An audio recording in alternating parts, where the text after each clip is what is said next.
Raisa May Dizon nagparamdam na sa issue nila ni Kim Chiu. Magharap kaya ang dalawa para sa mga fans? Ang buong detalye, alamin!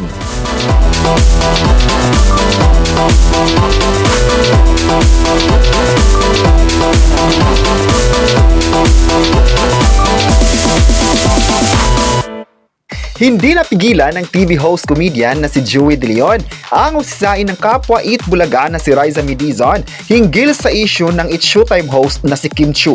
Ito ay kasunod ng pagkukumpirma ni Bossing Vic Soto sa imbitasyon ni Vice Ganda na magkita sila ng personal at mag-usap ngayong araw ng hapon.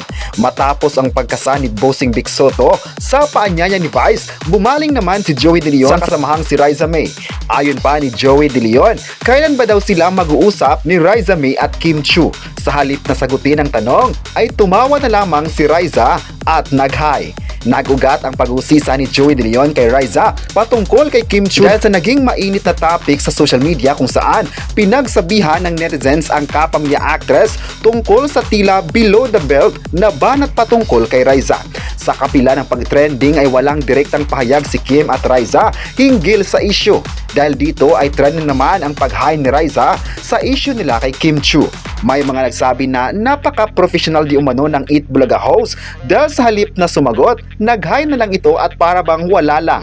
Makikita din daw sa mata ni Raisa na parang wala lang sa kanya ang mga isyong ito.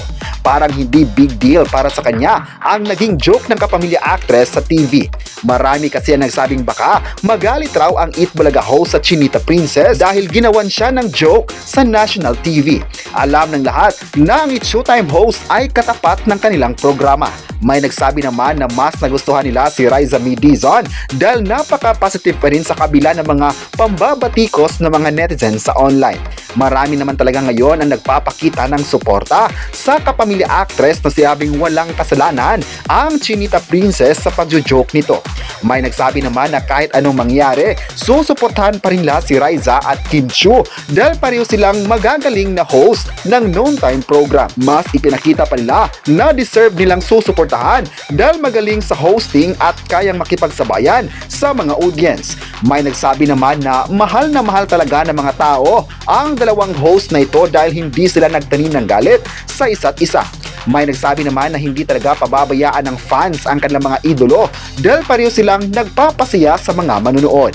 Ang importante lang naman sa ngayon ay makapagbigay ng inspirasyon sa mga audience. Sa pamamagitan ng kanilang saya ay makakatulong ito para mas maibsan ang lungkot ng mga manunood. May nagsabi naman na nasiyahan sila sa pag-hi ni Raisa May sa Eat Bulaga dahil pwede itong maging paraan na mahinto na ang issue. Kayo, ano ang masabi nyo na sumagot na si Raisa kay Kim Chiu? I-comment na kung mahal mo ba ang dalawa at huwag kalimutang i-subscribe ang ating YouTube channel.